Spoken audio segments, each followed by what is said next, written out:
മോദി സർക്കാരിന്റെ മൂന്നാം ഊഴത്തിൽ മഹാ അഴിച്ചുപണി വരുന്നു എന്ന വാർത്തകളാണ് ഇപ്പോൾ പുറത്തേക്ക് വരുന്നത്.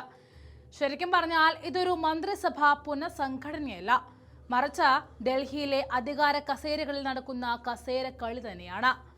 ഭരണം പാളി എന്ന് ബോധ്യമാകുമ്പോൾ കളി തോറ്റ കുട്ടിയെപ്പോലെ കളിപ്പാട്ടങ്ങൾ ഓരോന്നോരോന്നായി വലിച്ചെറിയുന്ന വിചിത്രമായ രീതിയിലേക്കാണ് മോദി പോയിക്കൊണ്ടിരിക്കുന്നത്. അതിന്റെ ഭാഗമായി ആഭ്യന്തരമന്ത്രി അമിത്ഷാ കഴിഞ്ഞ ദിവസം രാഷ്ട്രപതി ദ്രൗപദി മുർമുവിനെ കണ്ടിരുന്നു. ഈ കൂടിക്കാഴ്ച മന്ത്രിസഭാ പുനഃസംഘടനയുടെ മുന്നോടിയാണ് എന്ന് രാഷ്ട്രീയ കേന്ദ്രങ്ങളിൽ നിന്നുമുള്ള വിലയിരുത്തൽ വന്നതോടെയാണ് കാര്യങ്ങളുടെ ഒരു ഇരിപ്പുവശം മനസ്സിലായത്. ധനമന്ത്രി നിർമ്മല സീതാരാമനെ ഒടുവിൽ BJPക്ക് തന്നെ പുറത്താക്കേണ്ടി വരുന്നുവെന്ന വാർത്തകൾ തീക്കാറ്റ് പോലെയാണ് ഡൽഹിയിലെ അധികാര കേന്ദ്രത്തിലേക്ക് ആളിപ്പടരുന്നത്.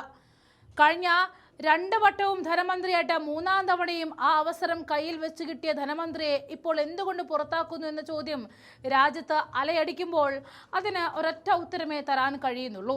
രാജ്യത്തെ വിലക്കയറ്റത്തെ വിമാനത്തെക്കാൾ ഉയരത്തിലെത്തിക്കാൻ അവരുടെ മികവ് കൊണ്ട് സാധിച്ചു എന്ന്.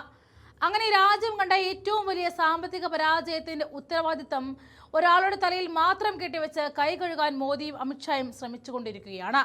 ഇപ്പോൾ സ്വന്തം ധനമന്ത്രിയെ മാറ്റാൻ ഒരുങ്ങുന്നതിലൂടെ BJP ഔദ്യോഗികമായിട്ട് സമ്മതിച്ചിരിക്കുകയാണ്, അതെ, ഞങ്ങളുടെ സാമ്പത്തിക നയങ്ങൾ വൻ പരാജയമായിരുന്നുവെന്ന്. ധർമ്മേന്ദ്ര പ്രധാനെയും ഹർദീപ് സിംഗ് പുരിയെയും ഒക്കെ പിടിച്ച് പുറത്താക്കി പാർട്ടി ഓഫീസിലേക്ക് വിടാൻ പോകുന്നു എന്നാണ് കേൾക്കുന്നത്. അതായത് മന്ത്രിമാരായിട്ട് ഇരുന്ന് ഒന്നും ചെയ്യാൻ കൊള്ളാത്തവരാണ് ഇവരെന്ന് BJP തന്നെ സമ്മതിച്ചിരിക്കുന്നു. തോൽവികൾ മറച്ചുവെക്കാൻ വേണ്ടി സ്വന്തം കൂട്ടരെ തന്നെ ബലിയാടാക്കുന്ന ഈ രാഷ്ട്രീയം ജനങ്ങൾ കാണുന്നുണ്ട്. മഹാരാഷ്ട്രയിൽ കൂറുമാറ്റത്തിന് ചുക്കാൻ പിടിച്ച ശ്രീകാന്ത് ഷിൻഡെക്ക് മന്ത്രിസ്ഥാനം സമ്മാനമായി നൽകാൻ പോകുന്നു എന്നതാണ് അടുത്ത കാര്യം. അപ്പോൾ ഇതാണല്ലേ മോദി എപ്പോഴും പറയുന്ന ആ അഴിമതി വിരുദ്ധ രാഷ്ട്രീയം എന്നാണ് ചോദിക്കാനുള്ളത്. ജനവിധി അട്ടിമറിക്കുന്നവർക്കും ജനാധിപത്യത്തെ കശാപ്പ് ചെയ്യുന്നവർക്കും കേന്ദ്ര മന്ത്രിസഭയിൽ ചുവപ്പ് പരവതാനി വിരിച്ച് സ്വീകരണം നൽകുകയാണ് BJP ചെയ്യുന്നത്. ഈ പാർട്ടി ഇന്ന് പ്രവർത്തിക്കുന്നത് മോദി എന്ന ഒറ്റ അച്ചുതണ്ടിൽ മാത്രമാണ്. ജനാധിപത്യത്തെ വിഴുങ്ങുന്ന കരിഞ്ചന്തക്കാരുടെ കേന്ദ്രം കൂടിയാണ് ഈ BJP മന്ത്രിസഭ എന്ന് നമ്മൾ ഓർക്കേണ്ടതുണ്ട്. ആം ആദ്മി പാർട്ടിയിൽ നിന്നും ചാടി വന്ന രാഘവ് ചന്ദയെയും അശോക് മിത്തലിനെയും മന്ത്രിമാരാക്കാൻ നോക്കുന്നുണ്ട് എന്നാണ് അടുത്ത വിവരം. സ്വന്തം പാർട്ടിയിൽ മിടുക്കന്മാരായ നേതാക്കൾ ഇല്ലാത്തത് കൊണ്ടാണോ ഈ കടം വാങ്ങൽ എന്ന് ആരെങ്കിലും സംശയിച്ചാലും കുറ്റം പറയാൻ കഴിയില്ല. പഞ്ചാബിലും ഡൽഹിയിലും എങ്ങനെയെങ്കിലും ജയിക്കാൻ വേണ്ടി പ്രതിപക്ഷ പാർട്ടികളിലെ നേതാക്കളെ ചാക്കിട്ട് പിടിക്കുക, എന്നിട്ട് അവർക്ക് മന്ത്രിപ്പട്ടം വെച്ച് നീട്ടുക എന്ന വില കുറഞ്ഞ തന്ത്രം ഇവിടെ വീണ്ടും BJP കാണിച്ചുകൊണ്ടിരിക്കുകയാണ്.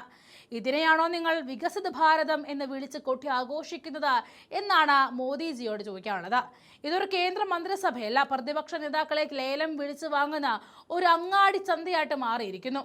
അനുരാഗ് ഠാക്കൂറിനെ വീണ്ടും കൊണ്ടുവന്ന് യുവത്വം കാണിക്കാൻ നോക്കുന്നുണ്ട്. വെറുപ്പിന്റെയും വിദ്വേഷത്തിന്റെയും രാഷ്ട്രീയം പ്രസംഗിച്ചവരല്ലാതെ വേറെ ആരെയാണ് BJPക്ക് മുന്നിൽ വെക്കാനുള്ളത് എന്ന ചോദ്യവും രാജ്യത്ത് അലയടിക്കുകയാണ്. എത്രയൊക്കെ മേക്കപ്പ് ഇട്ടാലും ഈ സർക്കാരിന്റെ യഥാർത്ഥ മുഖം ജനങ്ങൾക്ക് മനസ്സിലായി കഴിഞ്ഞിരിക്കുന്നു. വരാനിരിക്കുന്ന പല തെരഞ്ഞെടുപ്പുകളിലെ തോൽവി ഭയന്നുള്ള വെപ്രാളമാണ് ഇപ്പോൾ ഡൽഹിയിൽ നടന്നുകൊണ്ടിരിക്കുന്നത്. കപ്പൽ മുങ്ങാൻ തുടങ്ങുമ്പോൾ ജീവനക്കാർ പരക്കം പായുന്നത് പോലെ തകർന്നടിയുന്ന BJP കോട്ടെ താങ്ങി നിർത്താൻ വേണ്ടിയുള്ള അവസാനത്തെ ഈ അങ്കലാപ്പ് ജനങ്ങൾ ചിരിച്ചു തള്ളുകയുള്ളൂ. എത്ര മന്ത്രിമാരെ മാറ്റി പരീക്ഷിച്ചാലും ജനങ്ങളുടെ കോടതിയിൽ ഈ സർക്കാർ എന്നേ തോറ്റു കഴിഞ്ഞു.